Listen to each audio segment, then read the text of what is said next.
program had aggressive goals and new hurdles put forth by new legislation, targets across bureaucratic boundaries, and their own internal push to save municipally owned buildings energy. Now in 2021, their success can be attributed to three things. First, a team of dedicated energy advisors who provide one-on-one attention to customers to build relationships for long-term success. Second, the ability to pivot and offer dynamic solutions for customer needs. And third, successful partnerships. Chicago Public Schools was the program's most active customer, and as of 2018, had only worked on 74 buildings out of 1,000. After CPS's Director of Energy and Sustainability, Sandrine Schultz, came on board, projects increased, and through 2021, over 395 schools had energy efficiency improvements, saving 2.4 million therms across Chicago public school buildings. This project has translated into best practices for other large-scale projects across Chicago with partners like Chicago Transit Authority, Chicago Park District, and Cook County. Over the last 2 years, the program has delivered almost $6 million in incentives, saving 3.4 million therms with 452 buildings across the city.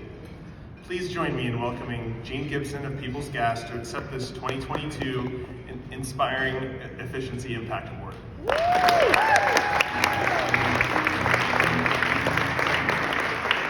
Gas Energy Efficiency Program distributed $6 million in incentives in the public sector over 2 years, saving an unprecedented 3.5 million therms in 453 facilities. The majority of public sector facilities belong to a few organizations with limited budgets and staffing constraints. We were successful because of our energy advisors and our ability to establish key relationships and dynamically respond to our customers' needs. Our biggest success was with Chicago Public Schools. Together, we were able to improve 395 schools, delivering $3.7 million in incentives and saving 2.4 million therms. Peoples Gas leveraged CPS's success for other public sector customers, enabling quick implementation of large-scale projects throughout the city. We are very proud of our impacts for our public sector customers, and we hope our learnings will benefit other utility programs too.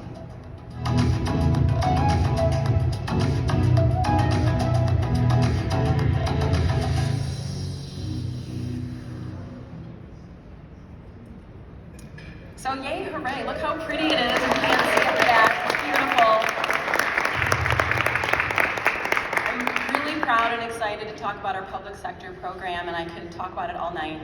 I won't, but I could, and I'm just so excited of all the work that we've gotten to do.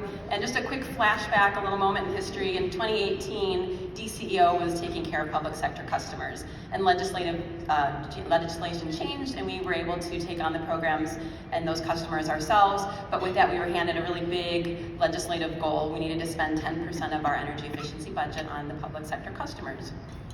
So this was new to us. We didn't have the relationships, we didn't know the landscape, so it took a lot of learnings the first 2 years of that quadrennial. So 2018, 2019, we were figuring out who the players are and what the landscape was, and we learned that the landscape was things like budget constraints, limited staffing. The staff that they had were excellent, but maybe had a lot of things on their plates, and it was hard to give attention to the energy efficiency. So really a lot of learning what was happening and how the market was working, and you throw in a pandemic and things might have looked a little daunting, and they were. But we pivoted, we took on the theme of we're gonna beat the barriers, and that's really what we did. So some examples are, you have budget challenges, well, let's see what we can do with our incentives to help reduce the financial burden of implementing energy efficiency improvements.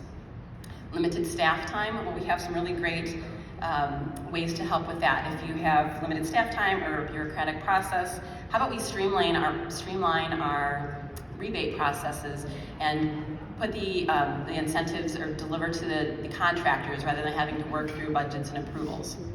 So those are a couple of ways that we were able to manage. But as Nick teased out, and I'll just reiterate, there's 3 really key ways that we got to do this accomplishment. And one is find a really good partner. So Sandrine Schultz has joined us at our table tonight, and I want to thank her for all of her creativity, her dedication. She was a force in transparency and helping us look at the data and and through that, we could figure out what schools needed to be taken care of first. So she's been a fabulous partner, open lines of communication, not saying, well, this is the way it's always been done, but how can we look at this differently and how can we work together? So Sandrine, an excellent partner. So find yourself a good partner and maybe a guinea pig. So thanks for being our guinea pig. Thank you to you. Thank you to you and your team, Jean. Thank you. So that's step one, good partner. Step two is we leveraged our energy advisors. So we gave them the ability to develop relationships, the time, and we asked them to have one-on-one relationships.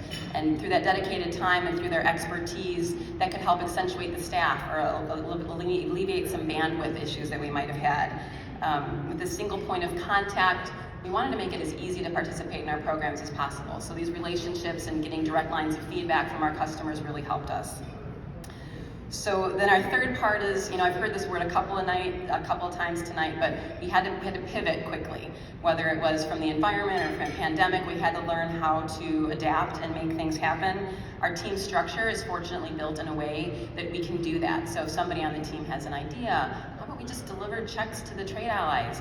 Okay, can we do that? Let's figure out how we were able to make those changes, if not in months and weeks. So that has really been a critical piece of getting our work done. So what have we accomplished? We accomplished our goal. We hit our 4-year spend goal as we needed to, so we're really excited about that. We had some extra bandwidth even, and so that 2018, 2019 ramp up helped us make some really big impacts in 20 and 21. And yes, that was during the heat of the pandemic. We were able to really get a lot delivered. And I know the numbers have been on the screen before, but I'm really proud of them, so I'm going to say them again. For Chicago Public Schools, we improved 395 schools, delivering $3.7 million in incentives to save 2.4 million therms. All in, at the end of 2021, we had more than 450 buildings in Chicago, public sector buildings, improved, delivering $6 million incentives in 2 years and 3.5 million therms saved. So yes, we've reduced energy and we have reduced maintenance needs at schools and buildings in the city, but we've also improved spaces where teachers and students and the community are using the spaces. So we're really proud of that. So again, thank you, Sandrine, for being an excellent partner, for your insights, for thinking differently alongside of us. Thank you very, very, very, very much to my public sector Franklin Energy team. So Jennifer Alvarado, Emily Lanyon, couldn't have done it without you and those that support you. It's been a really great accomplishment, and dedication, creativity, pivoting along with us, thinking of new solutions. We really are grateful for that. And for our leadership, so Christina and Larry, you believed us when we said in 2019, well, we're struggling a little bit, but we're gonna get there. We have some new ways to deliver. So thanks for your confidence and your support on the way. And last but not least, MEEA, again, for this really beautiful, sparkly award that I can't wait to put up, and for giving us the chance to show our model and the hopes that other utilities can take advantage of some of our learnings. So I look forward to working with more partners and continuing what we've done so far and making more impacts in the years ahead. So thank you, and yay!